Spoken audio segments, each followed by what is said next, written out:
Run, river, run, run through the hills. Run, river, run to the sea.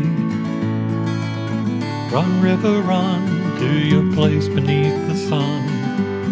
Run, river, run over me. Hi, welcome to be my guest today on this rainy day in November. We have a wonderful guest, and her name is Ritu Kapur. I said that right? Yeah. I got it right. She is the co-owner and founder of Soham Yoga and Meditation Studio in Westboro. Ritu, where did I read about you? Was there an article in one of the newspapers? There could have been.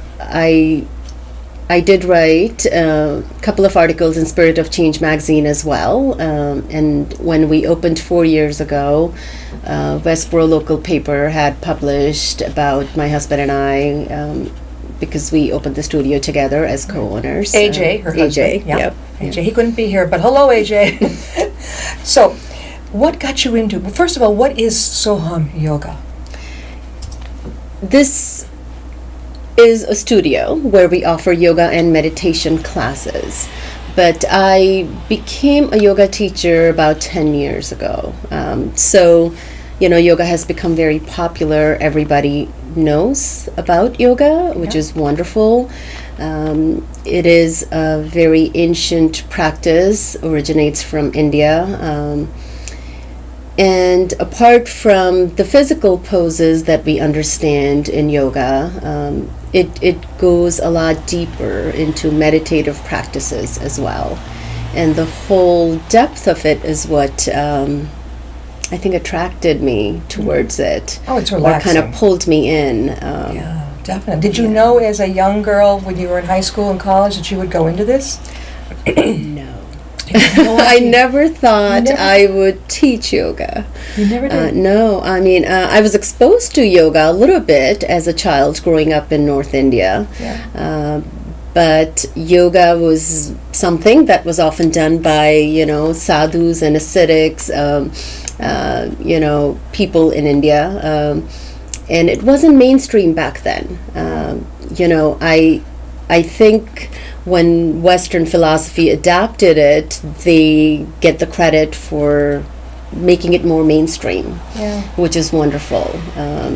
It's great because I was sharing with Ritu, I've got to make sure I said Ritu, that when I first started, many years ago, I was going to a particular yoga class. I don't know if it's called Kundalini or whatever it was, but we would do a little bit of physical, but not much. What I loved the most was she would have us sit there and start relaxing from the top of your scalp, go down to your eyes, your nose, relax your mouth, and by the time I think she got to my throat, one time I completely went out, and for me, that's fantastic. That is fantastic, to be able to go that deep and allow yourself to relax that much. Do you do that with the Soham Yoga?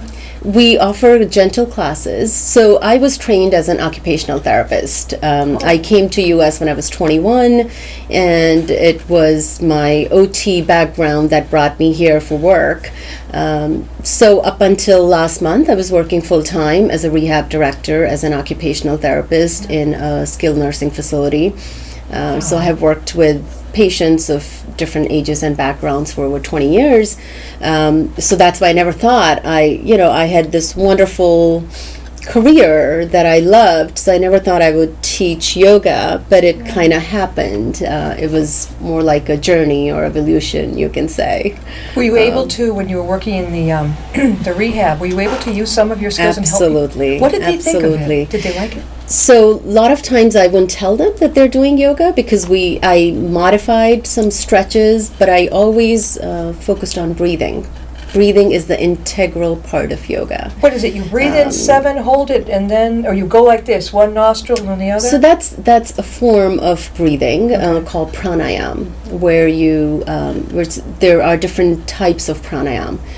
But the basic breathing, you, yes, breathe in and out through your nose, and over time you practice on making your breath more steady and maybe a little bit longer, and you do it with a teacher who can tell you what to do.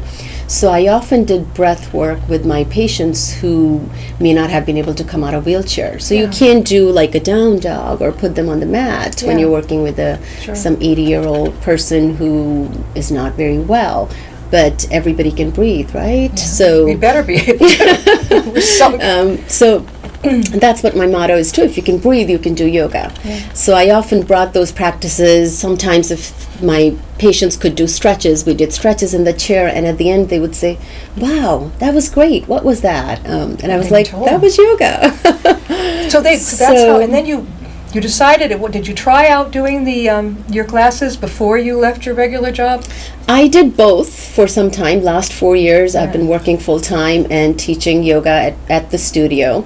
Before I opened my studio, I taught at different settings. I taught at a Hindu temple in Ashland. I've been up there. Okay. That looks like a Hollywood set. It is amazing. I took my son up there many years ago. I wanted him to see it. And as soon as you go in, you take your shoes off. Right. And then I noticed all these shoes all around on the side. I'm like, wow. And you could go into this little room, and there was a man doing some kind of chanting. Yeah. And you could go into the big room. Mm-hmm. Well, you know all this. And they had like food placed in different places. I thought we were going to be enjoying that after a sermon. Being an American, going to American churches, I thought, oh, this is for us all to enjoy. They said, then I sat and I had my legs out. I was getting comfortable. One of the gentlemen came up to me and went, "Gotta put your legs back in." They all knew that we were, knew there. I said, "Oh, okay." Right. It was amazing going from each goddess to the other. Right. It's huge. So I enjoy teaching there. Obviously, it's the religious grounds, but I've taught yoga in a very secular way. And yoga is secular. It's a philosophy. It's a practice that you do. It's you can't say Hindus do more yoga than whatever. So there is no religion in yoga, but that was just one place where it allowed me to start my teaching journey of yoga. And then I taught at Whittier Rehab in their outpatient setting. Yeah. I taught some yoga to people with different injuries, and that was a great experience. Yeah, so those just were different venues for me to practice. But then my husband is the one who encouraged me to start a studio. Good. And, when you open a new business, it is intimidating. Both of us had secure jobs, and here you are, you open up a studio, and there's so many unknowns about starting any business. Yeah. But it's been How long has it been wonderful open? 4 years. Then you're doing well. 4 years. Now tell everybody where you're located. So it's on 30 Lyman Street in Westboro. It's very conveniently located in a shopping plaza. Lots of parking, very easy to find. Near the Stop and Shop, and if you like Tatnuck Bookseller, it's right over there. There's Starbucks. Yeah. It's a great room with windows. So on a sunny day, it's wonderful to practice there. But when we started this studio, we had to, come up with a mission and what we wanted to achieve with this place. There's many yoga studios in all towns these days. Oh, they're everywhere. Some yoga studios offer very vigorous styles of yoga called, power yoga That's or not, I'm not hot into yoga. that. That's I'm into more that works up here. Absolutely. Yeah. Absolutely. So for some people who like that, there's it's cool. It's like a workout. But as one of my favorite yoga teachers said, yoga is not a workout, it's a work-in. Exactly. It's like the most I found it so, I looked for it, I learned how to do the breathing. Yes. And then how to relax from the top down. Do you do that too? I do many practices that bring more mindfulness. When you are practicing. There has to be synchronicity of your body, your breath, and mind. And that truly is yoga. If you're just moving from one fancy pose to another and your mind is not there, your breath doesn't know what it's doing, then it's a great workout. Like I said, it's cool, but it's not yoga. It takes a certain form of discipline. I'm not the most disciplined person in the world, but I was able to easily follow her directions. Yeah. And everybody around me just adopted me. Yeah. It was really, I That's felt great. I felt That's much great. more relaxed in that type of setting with, I would say, 99.9, if not 100% of the other students, people in there were from India, and I just loved it. Yeah. I think they got a big kick out of Well, me. we offer many gentle therapeutic style classes. The way I teach, I use my anatomy language, being an occupational therapist. I bring a lot of reasoning into my classes too. You know, most of us are very scientific, rational, logical thinking people. That's what education has taught us, right? So unless things make sense to us, we don't delve deeper into it, you know, and fortunately there have been so much research done on why yoga and meditation is good for us. So I share that with my students so that they can understand why they're doing this breath, why they're doing a certain pose, how does it open up their hips, I love how that. does it help their spine. Exactly. Back helps with back things, back problems, shoulders. Yes, so very therapeutic style of yoga. I have 6-7 other teachers, and they all have the same style, same mission. We all teach more mindful style of yoga. I don't offer any hot yoga classes. There is no power yoga. Yoga is not meant to achieve power. You know, if you're feeling spent at the end of your yoga class, What's the maybe point? look for another class. Go to the You gym, are- you know, go to you the are gym. exactly. I'm not a gym You're person. supposed to feel very rejuvenated, Yeah. very relaxed, and Yeah. put together at the end of your yoga class. I would always and feel like just going home and crawling up. yes. And for me, that's wonderful because it takes a lot to, I won't even nap during the day. Yeah. So for me to actually relax that way, I felt it's very trusting feeling. Yeah. I can't explain. Yeah. Tell us before we go any further, again, how can people reach you? Okay. Well, we have a great website that my husband designed, Sohum, SOHUM.org. We have, if you click on schedule, you can see all the weekly classes that we offer. We offer many workshops on the weekends, and I'm always working on bringing different kinds of yoga teachers, different kinds of workshops for our students. You teach, right? I teach, All yes. right, I okay. teach about 3 classes a week. I sub for my other teachers. They sub for me when I'm away. How can they reach you? On email, you can email me, info at sohum.org. Those emails come to me. Or ritu.kapur at sohum.org. You can also call the studio number that comes directly to my cell phone. The number is 508-329-3338. So We are there's many talking with ways. Ritu Kapur, and she is the co-owner and founder of Soham Yoga and Meditation Studio in Westboro. Now, how close is that? I know people watching out of state, out of the country, they're thinking, where's that? But we're very fortunate to have her here, which is Westboro, is Thank right you. over the line, a jump from, and you came in through Hopkinton today. Yes. That's, if you kept going straight on 135, you hit Ashland and then the temple on the right. Yes. It is the most amazing. You go up the drive to the temple, and it just, it is, is it true that they brought the building materials from overseas? Some of it, yes, they did. Yeah. Oh, it's gorgeous. They've recently done some renovation as well. It's really beautiful. It is. It is. I don't think I've ever seen anything like it except in maybe a movie, something like that. Now, when people come to one of your classes, let's say somebody's new to it, what happens? They come in, do you have to bring a mat or do anything? We have plenty of mats. I always tell people, bring your own mat if you want to practice on your personal mat, but we have plenty of mats. I love to use props. We have plenty of big bolsters. We have big thick blankets, some yoga blankets, and I like to make my students as comfortable as possible. I always like to ask them if they have experience or not, if there's any history of injuries or certain concerns, so I can modify the poses for them. I offer group classes, but if somebody wants a private class because they have certain issues that they just want to tackle privately with me, I offer private classes as well. I know that the one that I used to go to, and it was great for the longest time, and I adore the teacher, but I think she made the error of beginning to only do them in Hindu. dialect, Okay. which left me out. Yeah. I mean, I couldn't just have somebody beside me completely translating it, and I felt horrible. Yeah. But So, you know, of course, I offer all my classes in English, as do all our other teachers.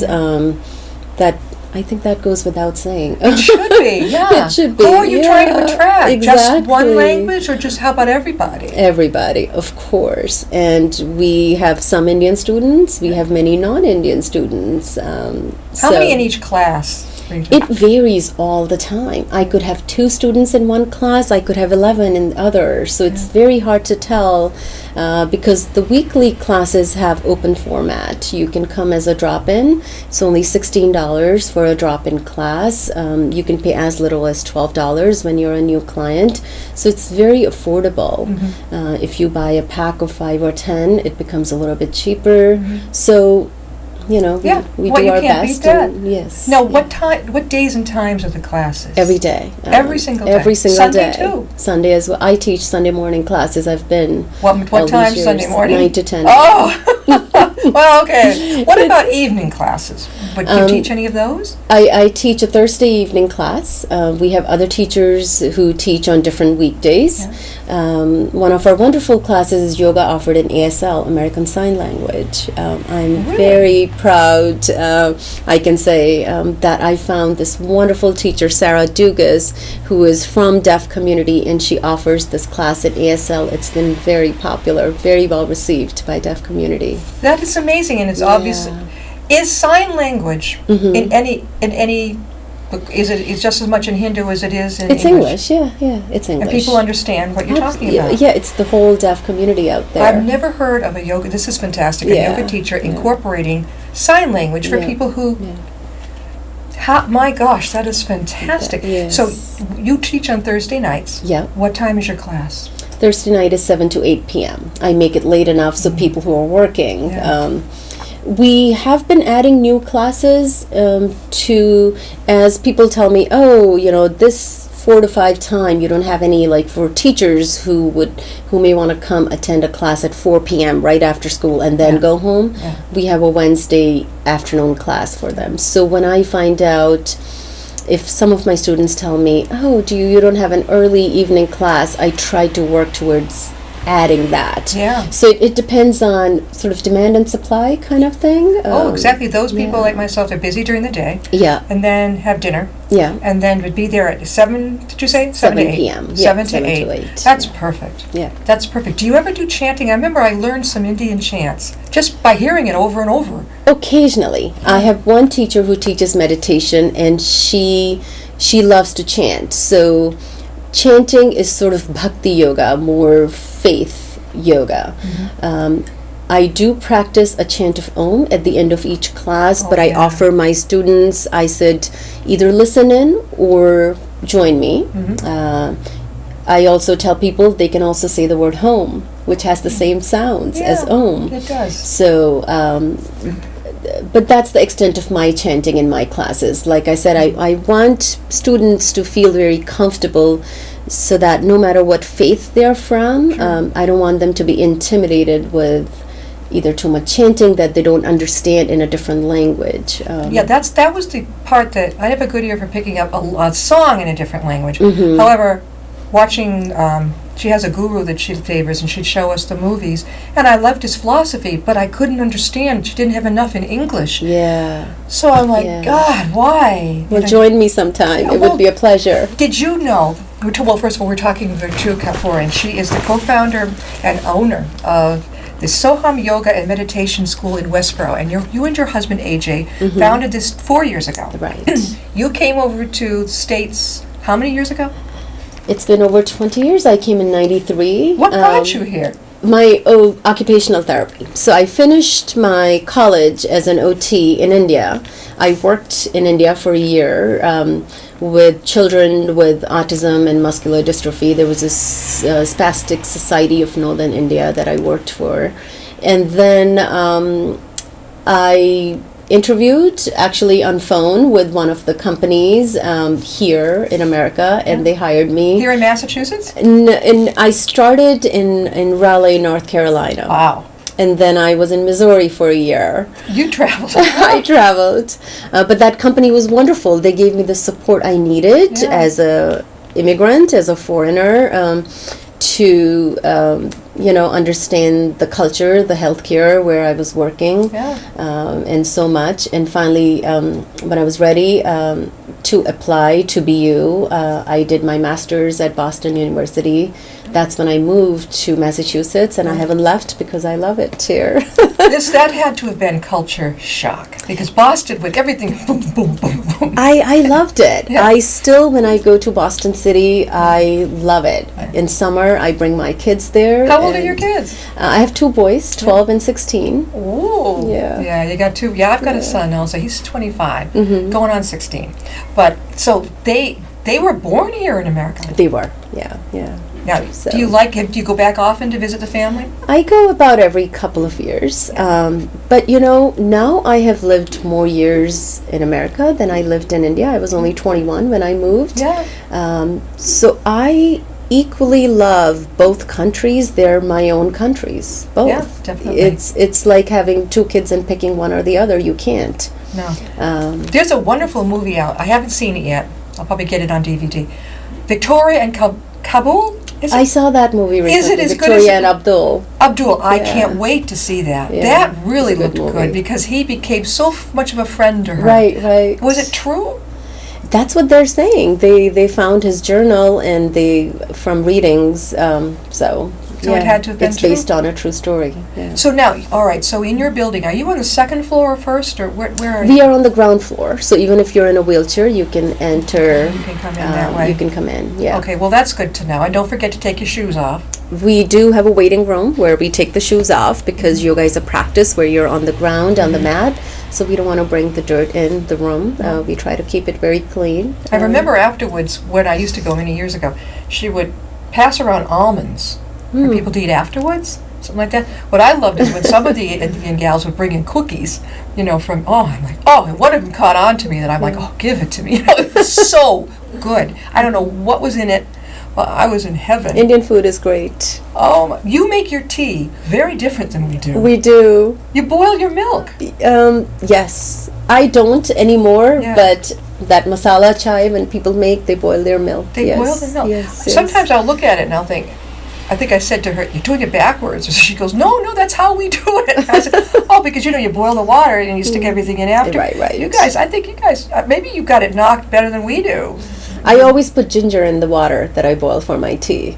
Does that change it? Absolutely, and it's very healthy to have that ginger flavor, and I love it. Yeah. Ritu, do you have any? Well, before we go further, again, how can people reach you for your classes? Email, phone, website. Go to sohum, sohum.org, and navigate the website. I would love to hear back from you. Do you have any plans, Soham, you and Ritu and AJ, any plans to go further? I mean, you're already there, but I mean, are you going to expand at all?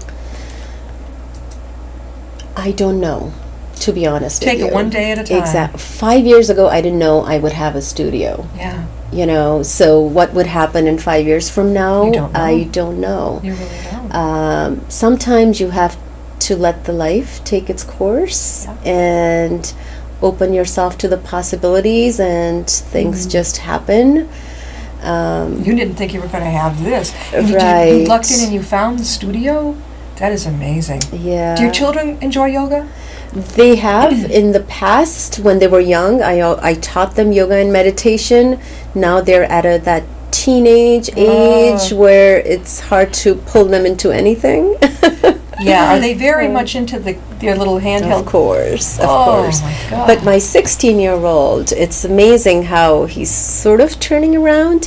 He has an app for meditation, and he uses that. He does. He had a couple of injuries. He broke his collarbone a few months ago, and recently he had a knee injury from playing football.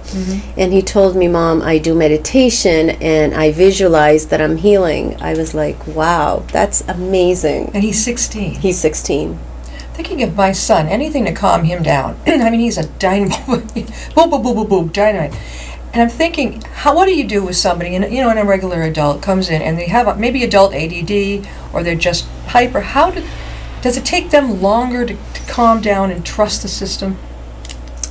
Do they level with you as to what the problem is? It depends how ready someone is when they come in. I have taught a class to teenagers, and sometimes parents sign their teens up. Yeah. So teens are just there because their parents bring them in, Yeah. or sometimes they're coming out of choice. I have a teenage class.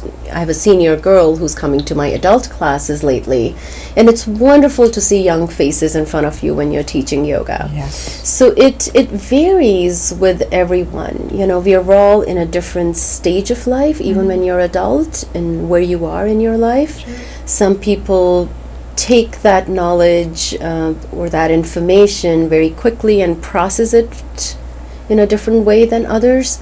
But breathing is the place where one can calm down very quickly. I noticed that. It's the breath. I don't think about it, but then suddenly you notice wait a minute, I think I've been breathing a little off the top. You're supposed to be breathing from your belly, right? Well, I wouldn't say you have to be breathing from your belly. When you breathe in through your nose, but the belly can expand a little bit when it's a really deep breath. And you breathe out through your nose as well. So initially when I teach people, I say put your right hand on your belly and let the belly expand, because sometimes people breathe the opposite way. They suck the belly in when they breathe in, Yeah. and that's not correct. Sort of like if you were physical therapy, do your core, and they say bring it in. Yeah. Oh, I give example of a balloon. So when you put the air into a balloon expands. So when the air goes in the body, it expands, and when you breathe out, it goes down. So I focus a lot on breath in my classes. I always start my classes with about 7 to 10 minutes of breath awareness and deepening your breath. And then we go into asana, or practice, which is the poses that people always think of yoga as the physical work. Sure. And some people but- can sit in their chairs and do it too. They Absolutely. don't have to sit. Absolutely.